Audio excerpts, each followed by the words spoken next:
"What the hell is this?" Franklin Decker muttered after taking a sip of soda that tasted like carbonated tap water. It had been 8 years since Franklin started his fast casual burger chain, now grown to 14 locations across 3 states. He built the business from scratch, flipping patties himself and handing out flyers on sidewalks. But lately, customer complaints were stacking up. Not about the food, but about the experienced slow service, rude staff, and one-star reviews piling up at random locations. He didn't want filtered reports anymore. Franklin needed to see it himself. He chose the 9th location, one near a busy freeway in northern Arizona. The dining room was always half full, but the reviews were odd. Some praised the food, others said the drinks tasted off and the staff barely spoke to them. Franklin had never personally met most of the staff. Turnover had been high the past year, and the current team had been hired by the district manager. Nobody there had seen his face, and he'd never featured himself in promotional materials. He kept a low public profile. He slipped in wearing a faded hoodie, sunglasses, and a trimmed beard. No one blinked when he walked in. The cashier, a young guy with a buzz cut, barely looked up. "Yeah, combo 5. Large root beer," Franklin said. The guy tapped the screen, no smile. "That's $12.79. Franklin paid cash, no receipt offered. He stepped aside and waited. The kitchen was loud. A girl with a ponytail and grease-streaked apron called out, "Combo 5. Franklin grabbed the tray and sat near the back. The burger looked decent, fries hot, but the soda tasted like someone had added water to cough syrup. He took another sip just to be sure. No fizz, no real flavor. Just a watery brown mess. He glanced toward the soda fountain. A tall guy in a black polo, probably the shift manager, was fiddling with something behind the counter. He didn't look like he was fixing anything, just tinkering. Franklin stood up and walked back toward the counter. The same cashier was scrolling on his phone. "Hey, is the root beer supposed to taste like that?" Franklin asked. The cashier didn't even look up. "Yeah, it's fine, that's how it is." Franklin stepped closer. "Tastes like watered-down syrup." The cashier shrugged. "Then don't drink it." Franklin locked eyes with him. "I paid for it." The guy sighed dramatically and yelled. Trina, a girl probably 17, her name tag read Trina Vance, hurried out from the back. "He says the soda's bad," the cashier said, rolling his eyes. Trina looked nervous. I can get you another one, sir." Franklin nodded. "Try a cola." She poured it for him herself. He took a sip. Same issue. "Something's wrong with your lines," he said, more to himself than anyone. The cashier turned to Trina. "Don't make a big deal." "You know what Devin told us." Franklin caught that. "Who's Devin?" The cashier froze. Trina looked down. The manager, the guy in the black polo, walked over. "Problem?" Franklin stayed calm. "Yeah, your soda tastes like it's been watered down." The manager folded his arms. "We've had syrup issues. Supply chain stuff. We've been stretching it a little." Franklin stared at him. "Stretching it?" The manager gave a tight smile. "It's either that or run out halfway through the day. Corporate knows. It's fine." Franklin's stomach turned. No, they don't." The manager raised an eyebrow. "You from corporate or something?" Franklin took a step back. "No, just a customer." He left the cup on the counter and walked out, but his mind was racing. He sat in his car for a few minutes, watching the front doors. Trina came out on break, rubbing her arms in the cold. She sank onto the curb and pulled out a sandwich from a plastic bag. Her shoes were worn. She looked exhausted. Franklin sighed. He had a decision to make. This wasn't just a soda problem. This was a leadership problem, and it started with him. Franklin returned the next morning dressed in the same hoodie and jeans, this time with a temporary name tag clipped to his chest that read Ray. He'd arranged it quietly through his assistant, posing as a new hire transferred from another location. The district manager had approved the move without asking questions, a red flag all on its own. He arrived before opening. The parking lot was mostly empty except for a dented white sedan idling near the side entrance. Inside it, Trina sat hunched over the steering wheel, her eyes closed. He tapped the window lightly. She jolted upright, startled. "Didn't mean to scare you," Franklin said. "You work here?" She nodded, rubbing her face. "Yeah, I open." He glanced at the clock. "It was just past 6. You sleep here?" "Sometimes." "It's just easier." She didn't elaborate and he didn't push. They walked in together through the side door. The kitchen lights were already on, the fryers humming. A middle-aged man with thinning hair stood by the prep counter, slicing tomatoes with mechanical precision. "That's Leo," Trina said. "He's the opener." Leo gave a quick nod without pausing. "New guy," Franklin said, offering a hand. Leo's grip was firm. "You'll want gloves, cold in the back." Franklin followed Trina to the supply area. The soda boxes were stacked in the corner, labels peeled, syrup tubes stained with residue. Two of the connectors had been rerouted, one leading to a half-empty water jug. Franklin bent down. "This normal?" Trina hesitated. "Devin said to do it if we're running low. Said it's better than turning off the machine." "How often does that happen?" "Every week. Orders come late or not at all."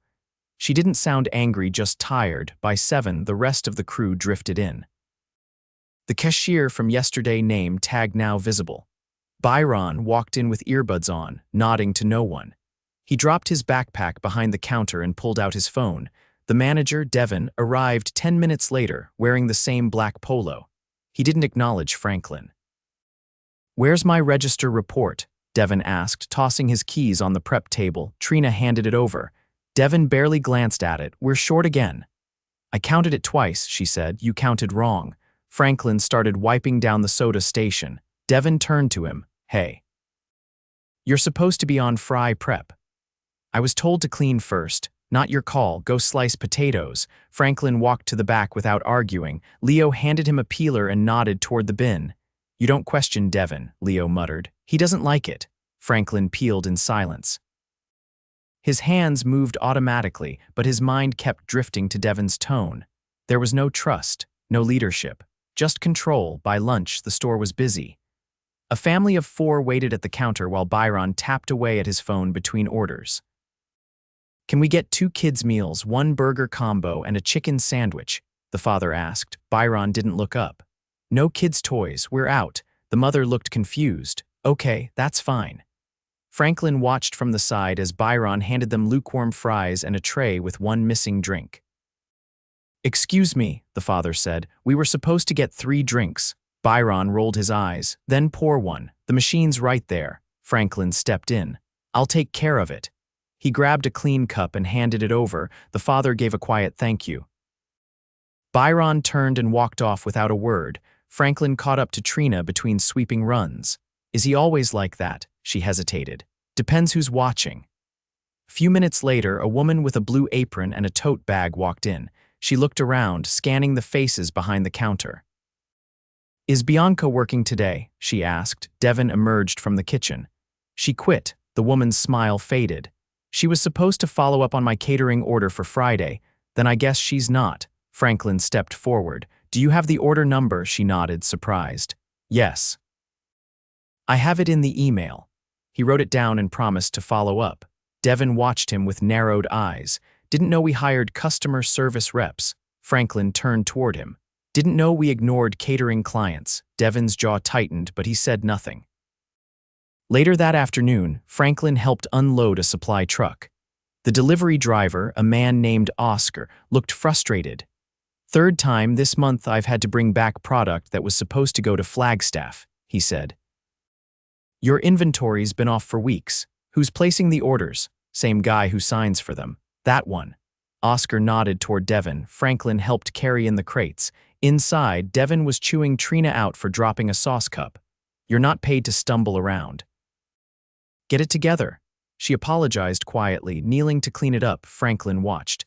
"You all right?" Trina nodded quickly, avoiding eye contact. By 5, the store was slowing down. Byron had disappeared into the back room again. Devin was on his phone, leaning against the fryer station. Franklin found Leo near the sink, scrubbing pans. "You ever think about leaving?" Franklin asked. Leo didn't glance up. "I got a kid and a mortgage. This job's not great, but it's steady. Used to be better." "What changed?" Leo paused. "New district manager, new rules, less hours, more pressure." Devin came in around the same time. Franklin nodded slowly. "And no one's reported anything?" People tried. Nothing happened. Trina approached, holding her jacket. "Devin said I can go. My replacement's late again, but he doesn't care." Franklin glanced at the schedule sheet taped to the wall.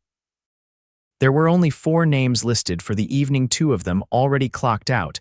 He followed Devon into the office. The door was cracked open. "You're short-staffed," Franklin said. "Yeah," Devon replied. "And you're sending people home early. Can't afford overtime. You're watering soda lines. Not my fault corporate skimps on supplies. You're dismissing customers, ignoring complaints, berating employees." Devon leaned back in his chair. "Who the hell are you?" Franklin shut the door fully. "Franklin Decker." Devon stared, confused. "I own this chain." The silence stretched a full 5 seconds. Devon stood abruptly. "You're lying." Franklin pulled out his wallet and placed his ID on the desk. "No." "I'm not." Devon's face drained of color.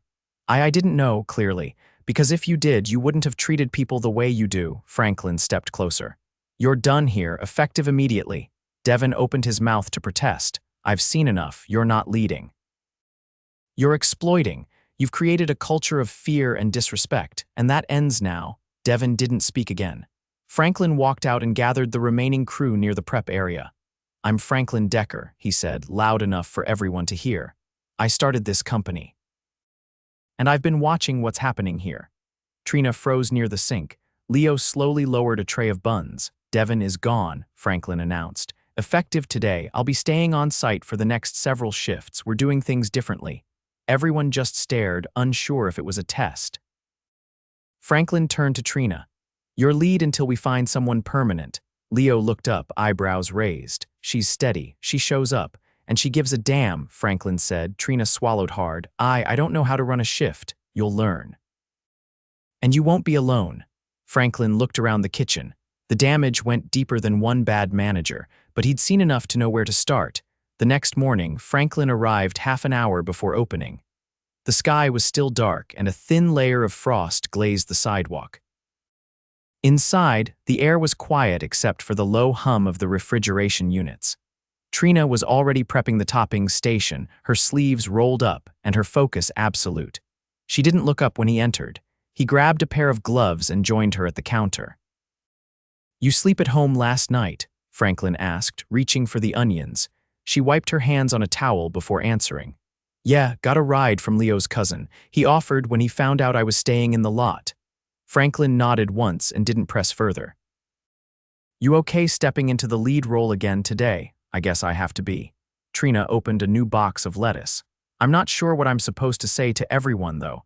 "You don't have to say anything yet," he said. "Just focus on keeping the ship steady. I'll handle the rest."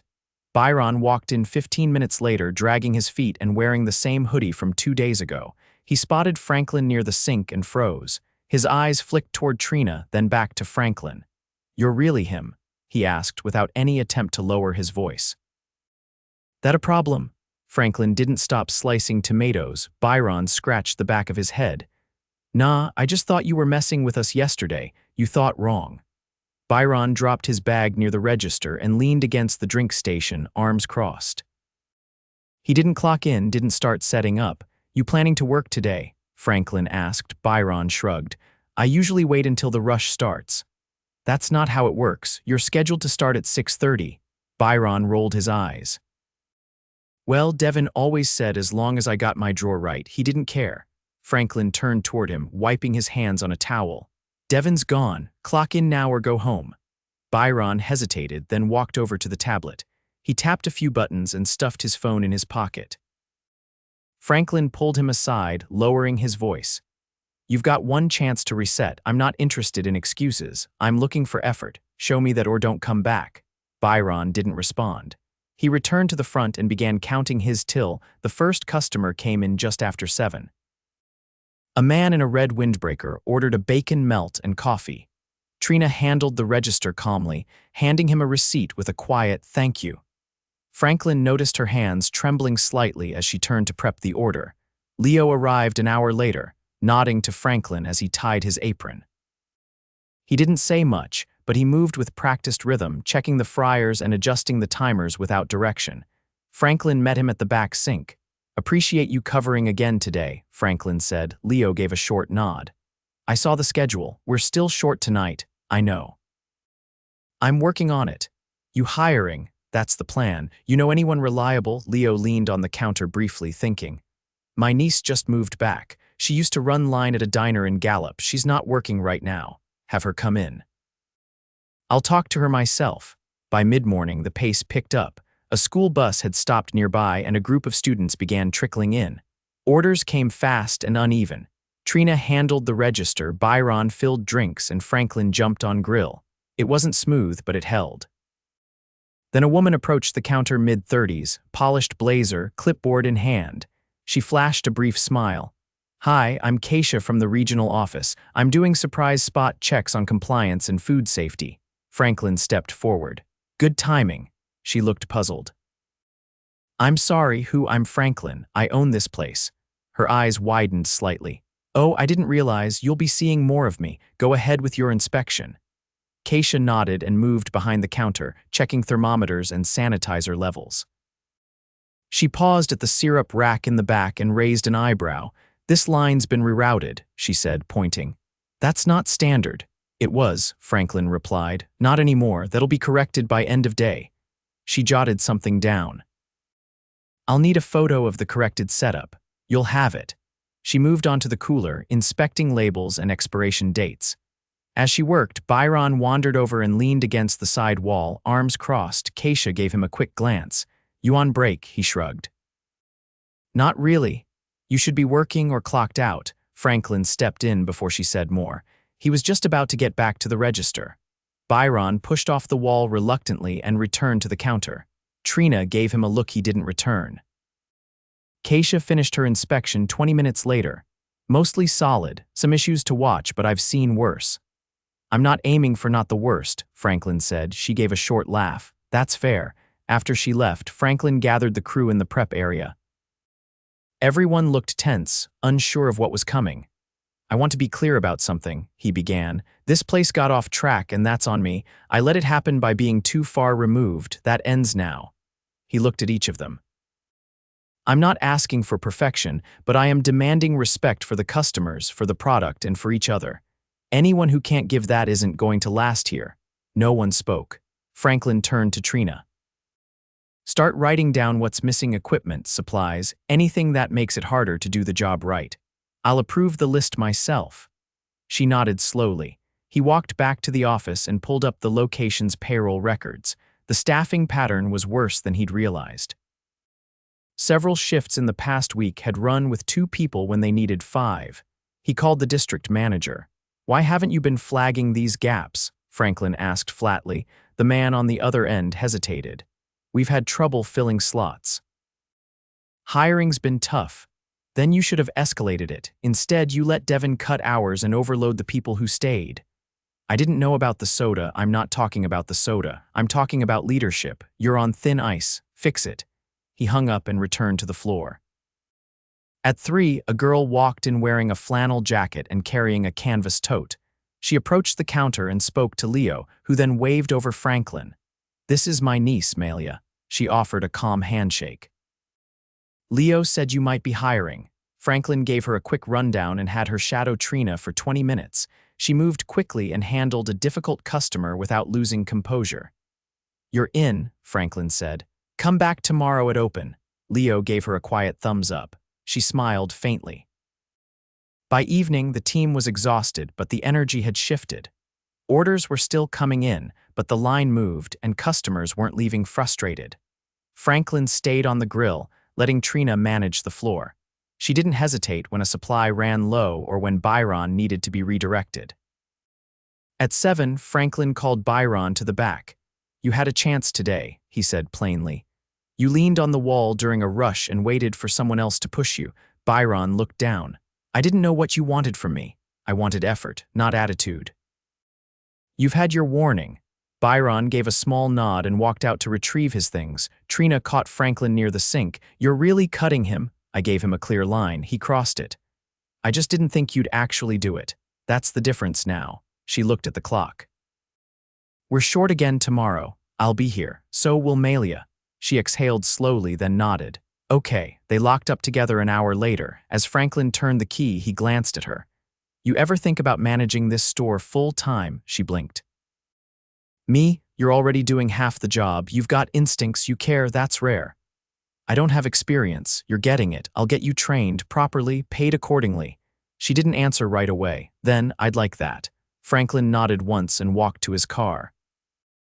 The parking lot lights buzzed overhead, and the air carried the smell of fryer oil and distant pine.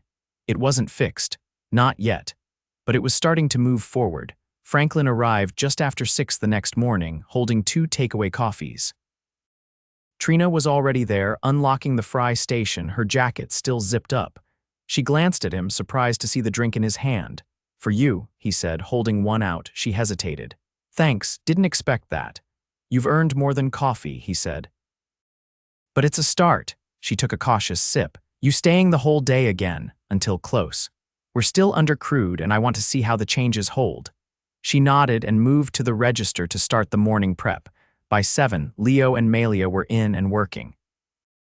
Malia was quiet but efficient, learning fast. She was already able to work the line without supervision, and she kept a mental checklist of what needed restocking without being told. When a customer asked for no onions and the kitchen missed it, she caught it herself before the tray left the counter. Franklin stood near the back, watching the flow. It wasn't perfect, but there was a rhythm forming, people anticipating each other's moves, stepping in without being told. For the first time in weeks, the team looked like it belonged together. He spent the midday lull reviewing the store's employee files. Several names were listed as active, but hadn't clocked in for weeks. He flagged each one, made a note to audit timesheets going back 2 months, and sent a message to the regional HR lead instructing them to begin exit processing for the no-shows. Then he turned to the hiring board. 2 open kitchen spots, 1 register, 1 shift lead.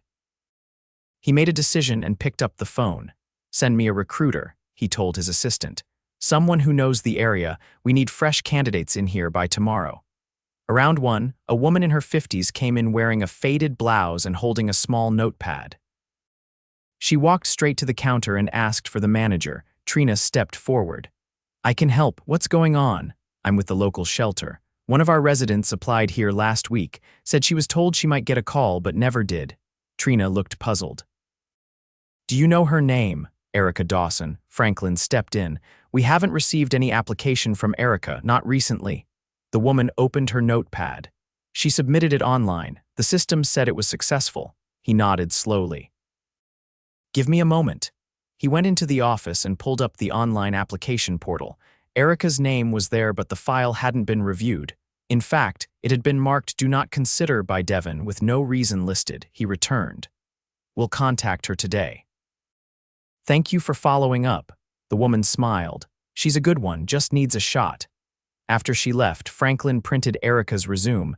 She'd worked prep at 3 kitchens over the last 10 years. One of them had closed during the pandemic. He turned to Trina. If she's willing to come in today, I'll interview her. Trina pulled out her phone. I'll let her know. She's staying nearby.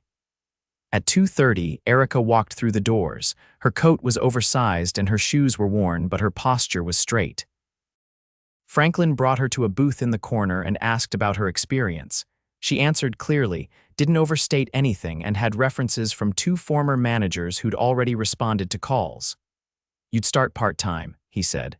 We'll move you up based on performance. She nodded. Understood, I'm ready to work, I just need the chance. You've got it. Come in tomorrow at 8, Malia will train you. Erica stood slowly. Thank you, for real. After she left, Franklin added a note for HR, background check to be expedited. He wanted her on payroll by the end of the week. By 4, the rush started. A group of construction workers pulled up in 2 trucks and came in together, placing large orders. Trina managed the register while Leo handled the grill. Malia floated between assembling trays and restocking sauces. Franklin grabbed a headset and took drive-through orders. The line stretched out to the street, but they pushed through it. No errors, no complaints. Then, just after 5, Byron walked in through the front doors. He wasn't in uniform. His hands were in his pockets. His eyes scanned the room until they landed on Franklin. Franklin stepped out from the counter. You're not on schedule. I know, Byron said, but I wanted to talk just for a minute. Franklin took him outside, away from the noise. I messed up, Byron said, stopping near the dumpster enclosure. I didn't think you'd actually let me go. You didn't take the job seriously. That wasn't a one-time slip, it was a pattern. I wasn't trying to be disrespectful. Things have been rough for me. Franklin crossed his arms. They've been rough for Trina too, for Leo, for everyone here. But they show up, they try. Byron looked down. I didn't think anyone noticed. I noticed, and now you're seeing the result. Is there any way I can come back? No, not now. Not until you figure out what kind of teammate you want to be.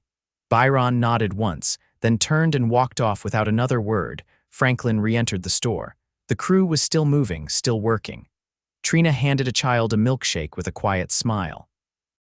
Malia wiped down the drink station without being asked. Leo was calling out order numbers in an even voice. At 6, Franklin gathered them near the back sink. You all did something big today. You ran a tight shift, served every order, and kept each other steady. He looked at Trina. You're officially promoted. Your paperwork will be ready by tomorrow. Full shift lead. Pay adjustment included. She looked stunned. I thank you. To the rest of you, Leo, Malia, you've set the tone for what this place should be. It's not perfect, but it's honest and it works. He turned to Leo. I'd like you to help train the next round of hires, if you're willing. Leo nodded. Yeah, I can do that. Franklin looked at the clock. I'll be back in 3 days to check in. In the meantime, I'm pulling the rest of the locations for review. This wasn't just about soda. It's about culture, he paused. And this team, you just set the new standard. They finished the night quietly, no speeches, no ceremony, just a clean close, equipment shut down properly, floors mopped, prep stations wiped. As Franklin locked the doors and handed Trina the keys, he said one last thing. This place only works if the people inside it believe it's worth something. She met his eyes. It is now. Franklin got into his car and drove. The road stretched out ahead, and the sky had turned a deep, steady blue. He had more stores to visit, more truths to uncover. But this one was no longer broken.